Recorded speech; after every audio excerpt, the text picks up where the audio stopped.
Yun yung plano niya po. Yung plano niya yun. Pero ano medyo nag-aano ako, nagdadalawang isip na ano. Kasi siyempre para sa akin, parang yung perang ibibigay para sa akin, parang nasasayangan ako kasi kung ako naman tutulungan, Anong pantulong parang sa'yo? okay naman sa akin kaya ko naman sa sarili ko eh. Hindi ko alam kung ano, para siguro iniisip siguro ni Rab na parang sa lahat ng ginawa siguro natin sa kanya, sa Kalingap, parang ito yata yung gusto niya ano, isukli sa atin. Bro, ah, hindi mo ba napanood yung live ni Kalingap Rob nung nakaraan ka? Siguro mga last month na yun. Balak yung paggawa ng bahay.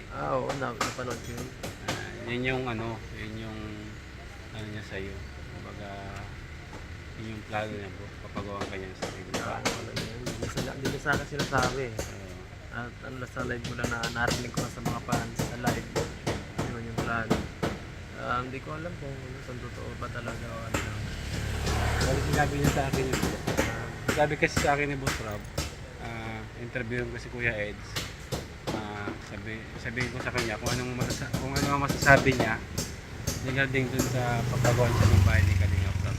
Si Kalingap Rob mismo nagsabi sa akin kung ano daw ang masasabi ko sa kanya. Ang masasabi ko sa kanya, salamat dahil naisip niya pa akong paggawa na ayusan kahit naman medyo maayos yung natin, yung may bahay naman kami na magulang ko.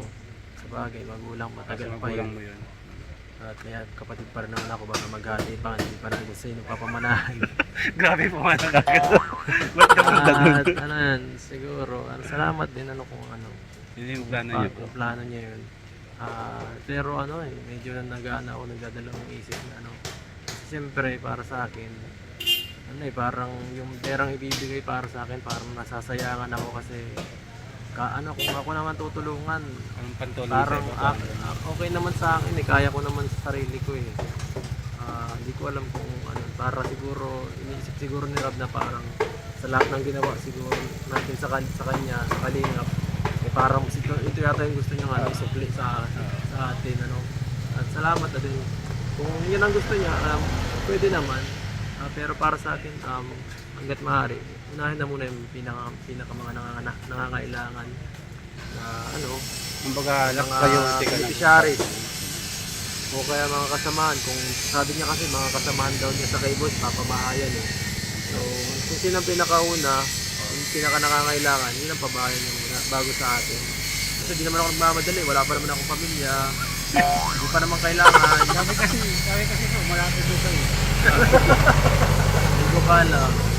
Kasi di naman ako nagmamadali, wala pa naman akong pamilya, hindi pa naman kailangan. Sabi kasi po, malapit po kayo. Hindi ko kala. Hindi, nung nasabi mo sa akin nun, 3 to 4 years bago ka magsisettle. So ayan bro, kumbaga... Andiyan yung crush mo! Si Vanessa pa lang, nakala ko si Pinyel. Mukha siya ni Pinyel. Medyo. Sa mata, singkit. Shout out. So ayan po ayan bro. Magandang good news kay Bro Kalingap Rob kasi kumbaga na-appreciate niya yung mga ginagawa mo para sa kanya. Kaya kumbaga in return, yun yung gusto niyang maging gift naman kay Kuya Ed. Yun nga siguro. Kumbaga. Thank you. Kaya lang sinabi ni Kuya Ed nga na kumbaga mas mas unahin yung iba kaysa sa kanya kasi yun nga yung sabi niya na medyo okay pa naman siya ngayon at hindi pa siya magpapamilya. Para sa akin, kung kahit di man ako babae, okay lang sa akin kasi kaya ko naman talaga. Nakakaya. Pero kung sakali bro, anong masasabi mo kay Kalingap bro? Kung sakaling ituloy niya yun, alam mo, i-surprise ka. Hindi ka nag-aalam.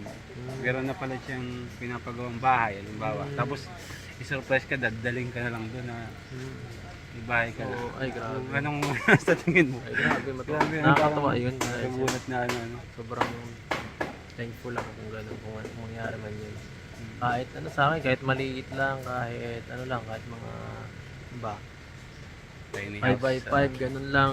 Di ba maliit lang? naman yung bro. Ganun. Oo nga. 5x5, parang ano lang yun ah. Kasi iba yung mga babae, ano yun, 10 by 10 yata, di ba? 10 by 10, yung mga nauna yun bro. Ah, Pero ngayon, yung floor plan, Ano mga ang normal? 35 na ang tingin ko ay. ano ang 35 normal? to, Sige, ingat. yung normal bro, ano yan, 35. 35. Oh, normal na yan, standard na yan. Standard yung kagaya lang nung kahit mas maliit, kahit kagaya nung kalamel ka or mas maliit pa doon, okay na yun. Maganda na yung kilamel ko eh. Oo, malaki Ano na na yun. yun, mga ano na yan, Simple lang, simit di ko. ba? Simple lang. 25 na din yun. Basta maganda pag gagawa ko yan. Para hindi na paulit-ulit. Malinis Pagka-relate, pagka-kali. Pagka-simento. Pulido yung Oo, mas pagka- okay. Kahit maliit, basta pulido yun lang. Ano. Secured na sa Oo. mga kalamidad. Para di tayo magpara-repair. Oo, syempre. Mahirap din pag yung Mapagod ano eh. Mahirap pa din magpara-repair kasi mas ano, mas magastos. Gastos talaga. And bro, malapit na yung birthday ni Ate Biancy. Syempre as kanyang ano, partner sa love team. May surprise ka ba sa kanya? Huwag mo na sabihin. Pero sabihin mo lang kung meron ka. Abangan. So ayun guys, mga kalingap, ano, gaya ng nasabi ni Kuya Eds. Ayan, regarding dun sa tanong ni Kalingap Rob sa kanya, pinapatanong sa akin. Yun yung sagot niya po, ano. Mas okay sa kanya, unahin yung iba kaysa dun sa kanya. Ayan, kaya maraming salamat po sa inyong lahat guys, and abangan nyo na lang po ang birthday ni Ate Biancy.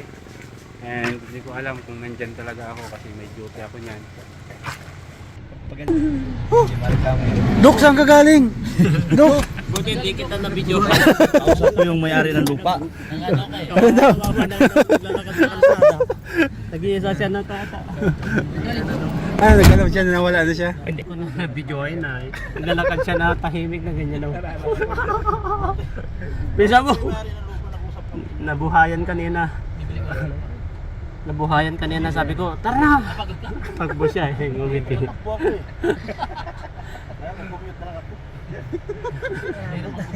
Tulala siya naglalakad tahimik. Iwan po si Tuklab sa area. Nalaman mo na. Tanong niya na ayaw. Ang balik sa Nalaman mo na naiwan ka, sabi niya. Papa Franz, naiwan din yata.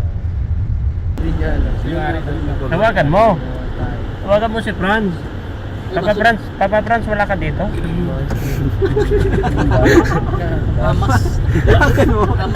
Tawagan mo nga. Tawagan mo. Papa Franz, saan ka? Ay, naiwan ako. Sabi ni Kuya, ay, naiwan ako dito.